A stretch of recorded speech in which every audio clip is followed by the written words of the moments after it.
네, 오늘의 정치권 소식 이종훈 정치평론가 그리고 김성환 시사평론가 두 분과 나눠보겠습니다. 어서 오십시오. 안녕하세요. 안녕하세요. 자, 추미애 법무부 장관이 청와대 선거 개입 의혹 사건 공소장을 국회에 제출하지 않기로 결정하면서 지금 논란이 일파만파 퍼지고 있습니다. 관련 영상 보고 시작하겠습니다.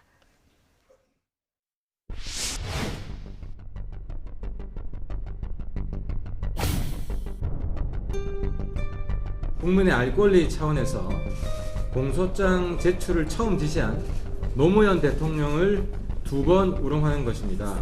선거 개입 의혹이 사실이라고 고백한 것과 다를 바가 없습니다.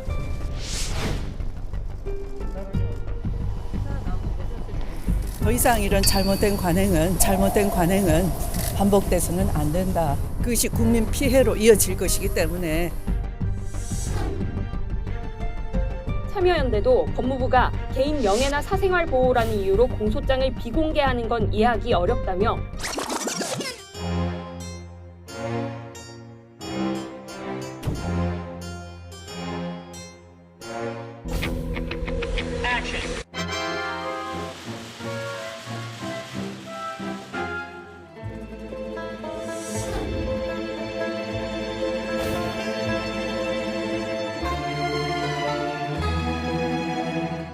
검찰이 빼곡한 글씨로 30장의 공소장을 적시하면서 대통령을 공동정범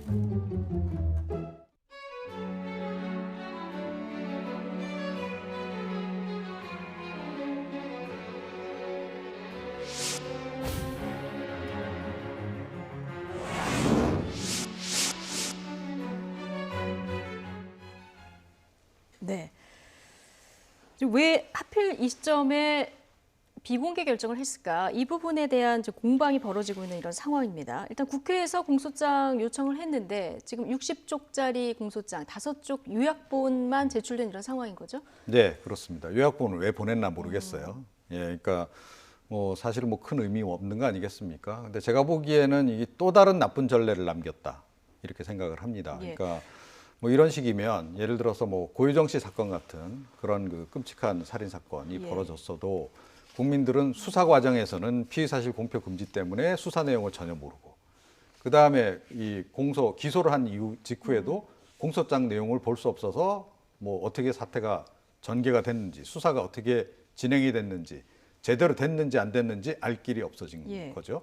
이제 겨우 재판이 열려야 그때부터 이제 국민들이 관련 내용을 조금씩 이제 알 수 있게 되는 이런 상황인데 이거 국민의 알 권리를 너무 많이 침해하는 거 아닌가요? 예, 어쨌든 나쁜 선례가 될 수 있다 이런 얘기를 해주셨는데 법무부 추미애 장관 입장은 이것이 바람직한 방향은 아니다. 앞으로 이것을 개선해 나가야 된다 이런 입장입니다. 지금부터라도 바꿔나가야 된다는 입장인데 어떻게 보십니까? 변화를 추구하기 위해서는 이전에 했던 것들을 좀 단절할 필요도 있지 않을까 하는 생각이 들고요. 지금 말씀하셨던 것처럼 피의자 인권하고 국민의 알 권리는 충돌하는 측면이 있습니다. 이건 계속 논란이 되어왔던 부분이거든요. 어디까지 국민의 알 권리를 보장할 것이냐. 근데 또 피의자 인권도 굉장히 중요하다는 거죠. 과거에 검찰이 수사하는 과정에서 피의 사실 공표를 하는 바람에 나중에 무죄 판결을 받고도 명예가 회복되지 못하는 경우가 굉장히 많이 있어 왔잖아요. 그러니까 그거는 우리가 솔직히 인정하고 넘어가야 되지 않을까 싶고요. 이번에 나쁜 전례를 남겼다고 말씀을 하셨는데 지금 형사사건 공개 금지에 관한 규정이 만들어진 게 작년 10월이었습니다. 그러니까 지금 청와대 하명 수사, 선거 개입 의혹 터지기 직전이었어요. 그러니까 이 수사가 시작된다는 사실조차도 몰랐을 때 이 규정을 만들었다는 겁니다. 그러니까 규정 만들고 있는 도중에 조국 전 장관 수사가 계속 진행 중이었지 않습니까? 조 전 장관 부부와 관련되어 있는 공소장은 다 공개가 됐어요. 왜냐하면 규정을 만드는 사이에 수사가 진행 중이었기 때문에 그거는 그냥 공소장이 공개가 된 것이고요. 그리고 이런 검찰의 수사가 있을 거라고 예상하지는 못했던 상황에서 규정을 만들고 그 규정에 첫 사례가 적용된 것이기 때문에 의도적으로 이렇게 관행을 만들거나 잘못된 관행을 만들어서 일부러 공개를 안 한 것이라고 보기엔 좀 어려운 측면이 있지 않을까 그렇게 생각이 됩니다. 그런데 지금까지 우리가 국정농단 때도 그렇고요. 삼성 관련 수사, 세월호 수사 이런 거 할 때 보면은 다 공소장을 통해서 어떻게 이 일이 진행됐는지를 알 수 있었단 말이죠. 그러면 앞으로 이런 관련 수사를 할 때는 다 동일 원칙으로 적용이 되는 그렇죠. 건가요? 지금 청와대가 지금 그 형사사건 법무부 공개 금지하는 예. 규정이 만들어졌고 작년 10월에 만들어졌고 11월부터 시행에 들어갔던 거 아닙니까? 그리고 말씀드렸던 것처럼 선거 개입 의혹 수사가 시작된 게 11월 말쯤이었습니다. 지금 청와대가 얘기하는 것처럼 또 법무부가 얘기하는 것처럼 피의자 인권 보호를 위해서 앞으로 피의 사실을 이런 방식으로 공소장을 통해서 공개하거나 예. 그걸 또 정치권이 정치적으로 악용하거나 활용하지 않도록 하는 게 바람직하다고 한다면 다른 사건도 똑같은 그 기준을 가지고 준용을 예. 해야 되겠죠. 알겠습니다. 자, 그런데 이 지금 공소장이 공개되게 된 게 참여정부 때 일입니다. 이게 투명하게 어떤 수사 과정을 공개하겠다 이런 취지로 참여정부 때 됐기 때문에 지금 이 노무현 대통령 전 대통령 정신을 위배한 거다 이런 비판이 지금 보수 야권에서도 나오고 진보 쪽에서도 나옵니다. 예. 그러니까 노무현 전 대통령 시절에 왜 이 결정을 내렸겠습니까? 그러니까 검찰이 수사를 어떻게 했는지 국민들이 알게 하기 위해서 그런 거예요. 그러니까 검찰을 신뢰했기 때문에 나온 결정이 아니고 그 당시에 검찰 개혁 차원에서 검찰이 반발도 심하고 예. 그러지 않았습니까? 검찰 개혁 차원에서 이루어진 일이에요. 그러니까 검찰이 뭐 자기들 제멋대로 수사하고 나서 그냥 공소장 덜렁 내놓고 이런 식으로 뭐 그냥 자기가 유리한 방향으로 끌고 가고 국민들은 그 과정에서 전혀 뭐 의견을 좀 투입할 기회도 없고 반영할 기회도 없고 여론에 검증받을 기회도 없고 그걸 우려해서 사실은 이 결정을 내렸던 겁니다. 자, 그러면 그 원칙이 지금 이걸 바꿔야 될 상황이냐? 오히려 더 반대로 해야 되는 거 아닌가요? 그렇게 따지자면, 그러니까 참여정부의 결정에 그 어떤 논리적인 정당성이 있다라고 전제한다면 지금 오히려 그 반대로 가야 되는 거죠. 더 사실은 중간 과정에서도 공개를 하고 더 그래야 되는 상황인데 예. 오히려 이렇게 지금 반대로 간다. 그리고 조금 전에 뭐 추미애 장관 그 대표 시절에 그 이제 탄핵 국면에서 한 그 발언 내용도 나왔습니다만 과연 그러면 지난번 그 박근혜 전 대통령 탄핵 국면에서도 피의 사실 공표가 이런 식으로 완전히 밀봉되고 예. 그리고 공소장 내용도 다 이렇게 밀봉되고 이런 식이었으면 과연 탄핵이 가능했을까? 저는 의문이에요. 예. 그때 상당히 국민 여론이 뒷받침되지 않았으면 전 탄핵 국면으로 가기 어려웠을 거다라고 봅니다. 네. 네. 근데 뭐 노무현 정부 시절에 기준을 만들었기 때문에 그때 이제 공소장이 다 공개가 됐던 거 아니냐, 그 기준을 지금까지 지켜야 되는 거 아니냐라고 하는 지적, 뭐 일면 타당하다고 생각하는데요. 근데 이렇게 한번 생각해 보시면 어떨까 싶어요. 그 당시에는 검찰 개혁 차원에서 얘기가 됐던 것은 검찰이 뭐 이른바 사회 정치인이나 주요 인사들에 대해서 수사하거나 아니면은 수사하더라도 수사를 뭉개거나 이런 일들이 많이 발생했고 또 공소장을 임의로 공개하면서 정치적 목적으로 검찰이 공소장을 일부러 공개하거나 이런 일들이 반복되었다는 거죠. 그러니까 그런 방식에 있어서 검찰이 일종의 정치를 했다고 하는 그런 인식들을 갖고 있었던 거예요. 그러니까 그런 여지를 차단하기 위해서 공소장을 공개해야 된다. 이제 이런 결정을 했다고 볼 수 있는 거거든요.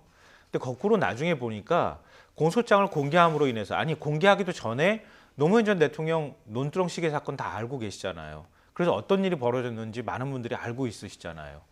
그러니까 인권 침해를 하거나 아니면 피의 사실 공표를 통해서 망신 주기 수사를 한다거나 이런 일들이 계속 돼왔던 거 아닙니까? 그러니까 그때 공소장을 공개해야 된다고 하는 규정을 만들고 난 다음에 이후 사항도 우리가 좀 살펴봐야 될 필요가 있지 않겠는가 이런 생각이 들어요.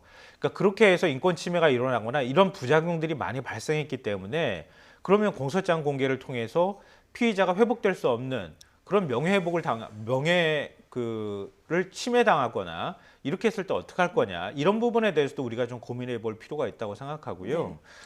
그리고 지금은 이제 검찰 개혁이라고 하는 차원이 이제 검찰 권력의 어떤 그 분산이라든가 균형을 얘기하고 있잖아요.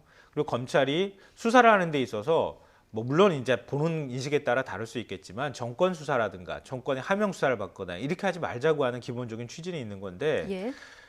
검찰이 지금처럼 청와대나 사회라는 권력을 향해서 칼을 휘두른 경우도 그렇게 많지는 않아요. 제가 볼 때는.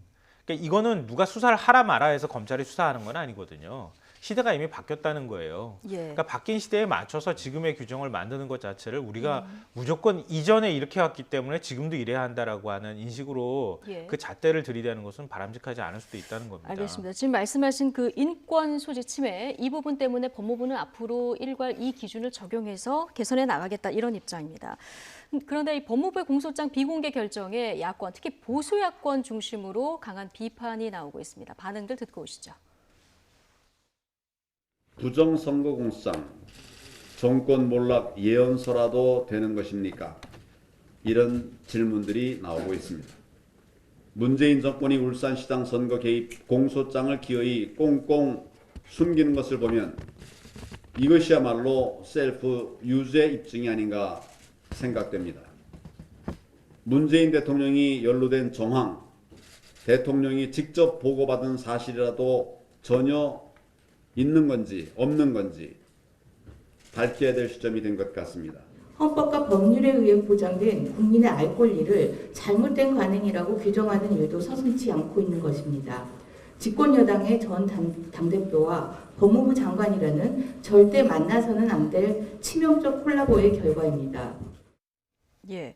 지금 보수 야권에서는 공개 못할 이유가 있는 거 아니냐 이런 얘기까지 나오고 있는 상황이에요. 네, 이거 뭐 다분히 정치 공세 성격이 강하죠. 네, 이 얘기는. 예, 그런데 사실은 내심은 좋아할 겁니다, 오히려. 오히려. 예, 그러니까 우리가 집권하고 나면 정치공학적으로 이거 뭐 보면. 훨씬 더 뭐 우리가 통치하기 좋아졌네라고 생각할 거예요. 그런데 당장은 일단 뭐 청와대 그 선거 개입 의혹 관련해서 의혹을 좀 어찌됐건 증폭시켜야 될 필요성 때문에 이 얘기를 지금 하고 있는 거죠. 네. 하고 있는 거고 이번 결정으로 해서 그러니까 이런 일이 벌어질 수도 있는 겁니다. 아직 이제 벌어진 일이다라고 지금 제가 단정은 안 짓겠습니다만 예컨대 청와대가 개입을 해서 수사 과정에 수사에 이른바 마사지가 이루어졌을 경우에 예. 국민들은 그거를 확인할 길이 없어지는 거예요. 사실은 이렇게 되면 그러니까 수사 과정 중간중간에 뭐 피의 사실 공표까지는 아니라 하더라도 수사 과정들이 보도를 통해서 나오고 수사 방향이라든가 이런 것들이 좀 알려져야 국민들은 뭐 이게 확인이 되잖아요. 예. 그리고 이게 정말 뭐 정치적으로 뭐 중립적으로 수사가 진행되고 있는 건지 아닌 건지에 대해서도 확인을 할 수 있는 건데 그런 길이 봉쇄된다라고 하는 거 그런 부분이 굉장히 우려가 되는 부분이고 예. 그리고 사실은 이제 지금 이제 보수 야권 입장에서 뭐 이런 말을 할 자격은 별로 없다라고 저는 봐요. 예. 그러니까 본인들 뭐 워낙 이제 과거에 이제 이 검찰의 수사와 관련해서 특히 정치적 사건 수사와 관련해서 개입했던 전례도 많고 그렇긴 한데 그럼에도 불구하고 일단은 이제 이 자유한국당의 지적이 중요한 게 아니고 네. 일반 국민들의 지금 여론이 어떻게 돌아가는가를 지금 청와대라든가 또 여당은 상당히 좀 이렇게 수시로 잘 체크를 해야 된다라고 생각해요. 그렇게 민심이 전 긍정적이지 않을 거다라고 저는 생각을 합니다. 네. 알겠습니다. 근데 그런데 저는 예. 그 추미애 법무부 장관이 정치적 판단을 했었더라면 그냥 차라리 공개하는 게 낫지 않았을까 그런 정치적 생각도 판단을 좀, 했다면. 예, 그런 예. 생각도 좀 들어요. 지금 아주 예민한 국면이잖아요. 예. 선거를 앞두고 있는 상황이기 때문에 어떤 방식으로든 야권이 공격할 가능성이 매우 높거든요.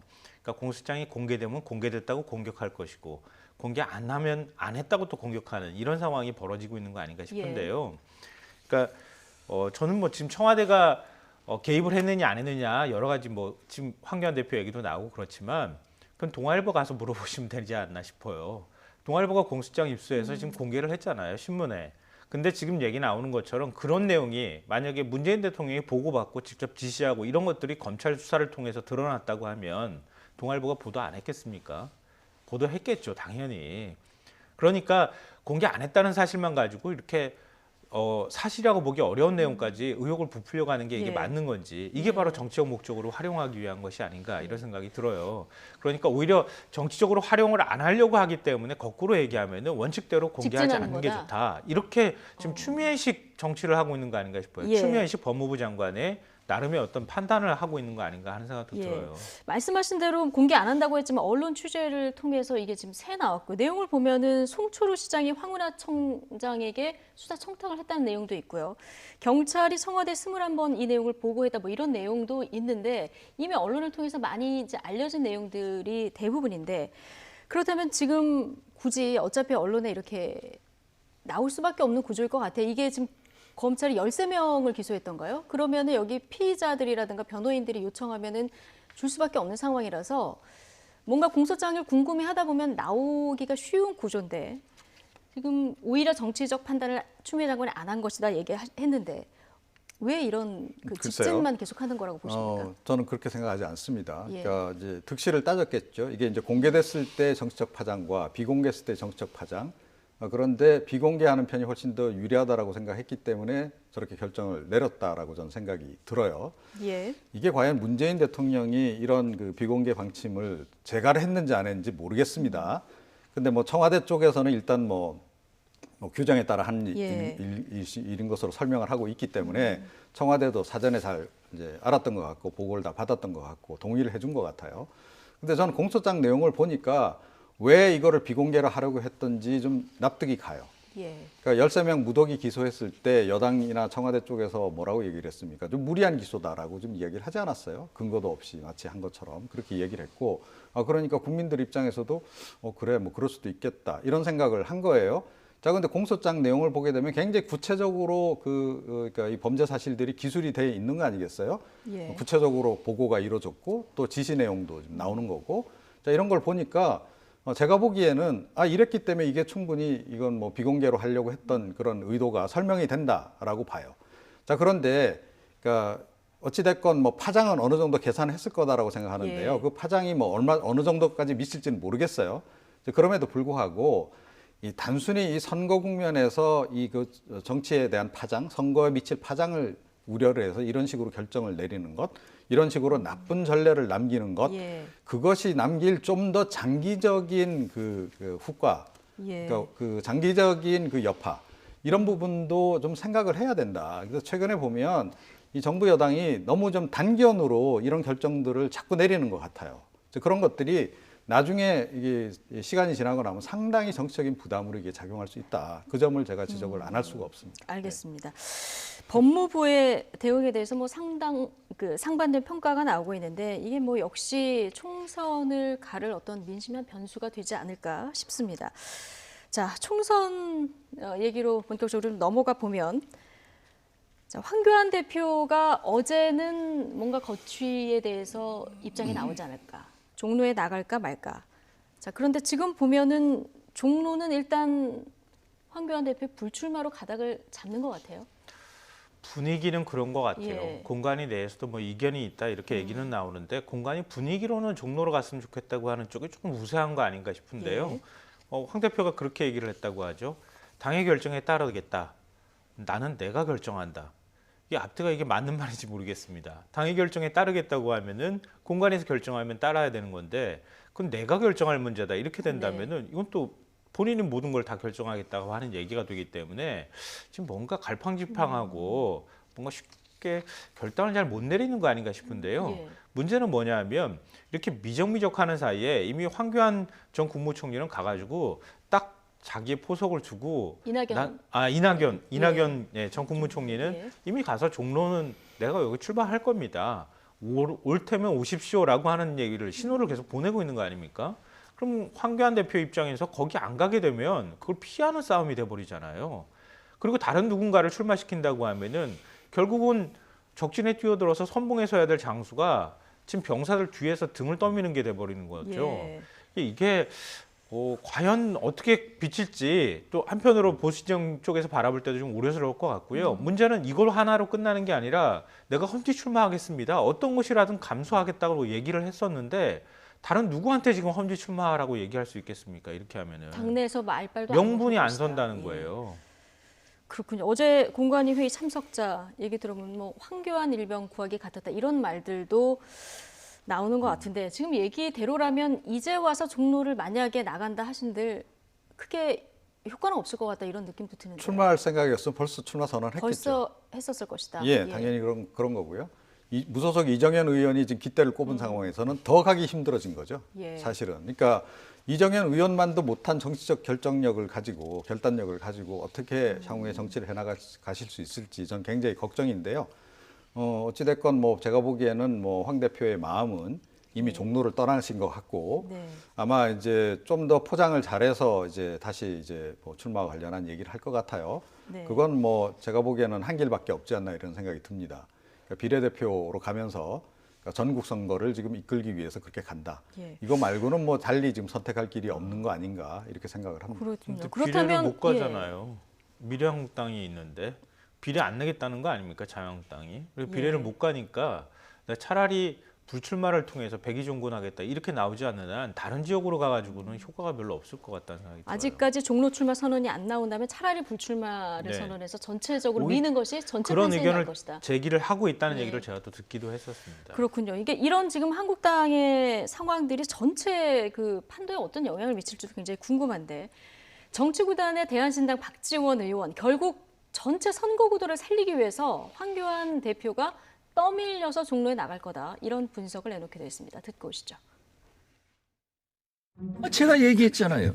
이낙연 전 총리가 확실하게 종로 나간다 하면은 배짱 없기 때문에 황교안 대표는 못 나갈 것이다.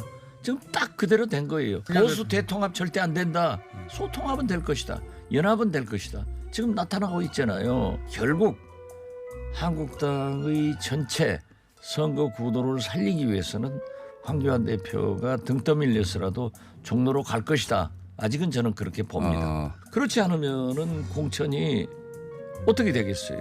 홍준표, 김태호 이런 분들이 과연 오겠어요? 아니 대표부터 안 하는데 그 하겠어요? 그렇기 때문에 저는 콩가루 공천된다. 그러면 결국은 그러면 안 되는 거죠. 네, 한국당 공천관리위원회 부위원장이 어제 이 회의 끝나고 나서 종로 안 나가면 이 보수가 일어설 기회를 잃는 것이다 이런 얘기도 했다고 하는데 지금 박지원 의원 얘기 들어보면 결국 전체 선거구도를 생각하다 보면은 등 떠밀려서 나가게 되는 상황 이렇게 되면 이제 콩가루 공천되는 거 아니냐 이런 얘기를 했거든요. 동의하십니까? 그러니까 뭐 그렇게 되면 이제 이미 사실은 상당히 그 지금 모양새가 많이 나빠졌잖아요. 예. 지금 와서 뭐 출마 선언하더라도 그렇게 뭐 박수 받을 상황이 지금 아닌 그런 국면이 돼버렸는데 만약에 등 떠밀리듯이 또 나간다라고 했을 때 예. 과연 그게 효과가 있을까 싶어요. 차라리 그럴 바에는 그냥 그쪽에 출마를 안 하는 게 더 낫겠다 이런 생각이 들고요. 네. 그리고 이제 비례대표 공천 관련해서는요. 미래한국당 뭐 일단 창당을 하긴 했습니다만 지금 뭐 통합해서 만드는 신당 쪽에서 비례대표 공천 안 할까요? 저는 할 가능성이 굉장히 높다라고 봅니다. 예. 그리고 자유한국당 인재 영입 왜 했습니까? 그 인재 영입한 인재들 뭐 다 지역구로 보낼 건가요? 저는 그건 어려울 거라고 보고 결국은 이제 비례대표 또 공천을 하는 방향으로 갈 가능성이 높고 네. 그렇게 되면 미래한국당의 위치도 좀 애매해질 가능성이 굉장히 높지 않나 오히려 네. 그렇게 생각을 합니다. 그래서 뭐 좀 더 전략적인 차원에서 뭐 고심을 해서 결정을 내리는 듯 그렇게 포장을 해서 이 황 대표의 거취 문제를 결정할 가능성이 네. 현재로서는 더 높지 않나 이렇게 생각합니다. 어떻든 간에 뭐 70일도 안 남았기 때문에 얼른 뭐 결론은 내려줘야 될 것 같고요. 근데 예. 지금 그런 얘기로 가면 저도 그런 얘기를 들은 적이 있는데요. 지금 이제 그 통치위에서 하나의 당을 만들고 자유한국당하고 새로운 보수당이 당을 합쳐서 하나의 당을 만들고 그리고 위성정당, 비례전문정당, 미래한국당을 하나를 만들고 네. 무슨 대기업이 계열사가 누리는 것도 아니고 예. 이렇게 해가지고 뭔가 최대한 의석을 늘리겠다 이런 구도로 가게 되면 이 선거판이 이게 진짜 코미디가 되거나 희화되잖아요. 국민들도 과연 맞는 건지 모르겠어요. 너무 어렵고 정신없고 이런 상황인데 지금 미래한국당 얘기가 나왔으니까 이 얘기로 좀 넘어가겠습니다. 어제 한국당 비례 위성 정당이죠. 미래한국당이 출범했는데요. 창당대회가 있었는데 좀 시끄러웠습니다. 이 모습 보고 오겠습니다. 우리 자유한국당에서 둥지를 옮겨 합류한 분들이 많은데 여기에 어디에 있든 마음은 한결같다고 생각합니다. 미래한국당은 불법 정당입니다. 당장 해산하십시오. 당장 해산하시고 집에 가시기 바랍니다. 위성정당, 불법정당, 가짜정당, 미래한국당 해산하십시오. 바로 저런 모습이 미래한국당이 얼마나 위협적인지를 잘 나타내주는 반증입니다. 아무 의미가 없고 하든지 말든지 관심이 없으면은 이런 해방을 놓지를 않습니다.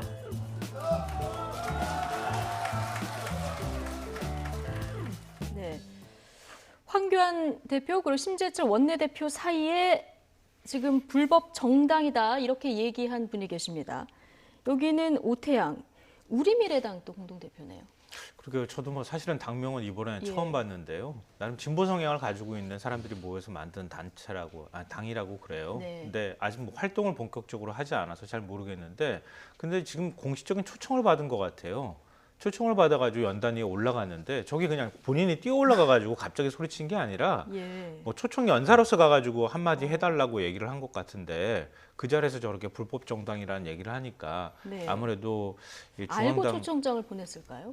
글쎄요. 거기까지는 제가 내부적인 얘기를 못 예. 들어가지고 잘 모르겠는데요. 그러니까 어찌 됐든 뭐 중앙당 창당 행사가 약간 뭐 이 행사 때문에 아니, 이 발언 때문에 약간 좀 모양이 안 좋아진 이런 상황이 돼버렸습니다. 예. 근데 사실은 그 미래한국당이 제가 볼 때는 일종의 위장결사 같은 느낌도 받게 되고요. 그리고 지금 준연동형 비례대표제에 있는 의석을 지금 뭐 한성교 대표 같은 경우에는 하는 말이 비례로 받을 수 있는 원래 이전에 이제 우리 17석으로 이전식으로 정당 그 득표를 통해 지지율을 통해서 받는 비례하고 그리고 준연동형으로 받는 것까지 합쳐서 한 20석을 지금 목표로 하고 있던데요. 뭐 불가능한 것은 아니지만 준연동형 비례대표제라고 하는 거는 뭐 비교를 하자면 우리 골목상권이나 마찬가지 아닙니까? 그러니까 지금 적은 정치 세력들이 지역구에서 후보를 낼 수 없거나 아니면 의석을 만들지 못하는 경우에 그래도 나름의 정치적 목표나 지향점을 국민들께 설명하고 그리고 난 다음에 이제 정당 지지율이 나올 경우에 의석을 받을 수 있도록 하는 일종의 숨통을 틔워주는 거예요. 작은 정치 세력들이 들어갈 수 있는. 그래서 민주당 입장에서도 이 기득권을 좀 내려놨다고 할 수 네. 있는데 그 대기업이 지금 우리가 골목상권에 들어가가지고 그것도 다 먹겠다고 지금 덤벼드는 거나 다름이 없는 거 아닌가 좀 그런 생각이 들어요. 그래서 지금 민주당과 정의당이 이 미래한국당 정당법 위반이다. 그래서 이제 고발을 한 이런 상황인데요. 네. 법적으로 이걸 막을 수 있을까요? 어떻게 보십니까? 글쎄요, 법적인으로 실제로 뭐 처벌이 될 가능성은 그렇게 높지 않다고 봅니다. 예. 다만 이제 문제 제기를 안 할 수 없으니까 이제 문제 제기를 한 것으로 이렇게 일단 보이고요. 그런데 제가 보기에 이런 시도가 그러니까 이게 명분도 없고 별로 실익도 없을 거다라고 저는 생각을 합니다. 예, 그러니까 실익도 없을 거다. 그렇죠. 그러면 유권자들이 이 상황을 전체로 판단을 해봤을 때 네. 실제 표심에도 크게 영향이 없을 것이다. 그렇죠. 가져올 그런데다가 표수도. 지금 이 제가 보기에는 이 보수표가 더 분산되는 효과만 지금 이제 오히려? 결국은 예. 유발할 거다라고 봐요. 지금 뭐 우리공화당도 지금 반분돼 가지고 지금 뭐 홍문종 그 공동대표 같은 경우에 지금 따로 또 정당 만들겠다라고 얘기하고 있죠. 김문수 지금 전 지사 같은 경우에는 또 이 전성훈 목사하고 또 따로 또 지금 또 정당을 또 만들었어요. 예. 자, 이제 이런 식이 되면서 지금 뭐 태극기 세력도 지금 막 지금 이 사분오열하고 있는 그런 국면입니다. 자, 그런데다가 미래한국당 던져놓고 이쪽으로 표 몰아주세요 했을 때 과연 표가 몰릴까? 예. 그게 이제 굉장히 좀 걱정이 되는 대목이고 실제로 그래서 별로 그 득표를 하기도 좀 어려울 것 같다 이런 생각이 예. 좀 들어요. 네. 자, 그리고 이게 지금 그러니까 보수가 보수 정당이 집권하려고 생각한다면 이런 짓을 하면 안 되는 거죠.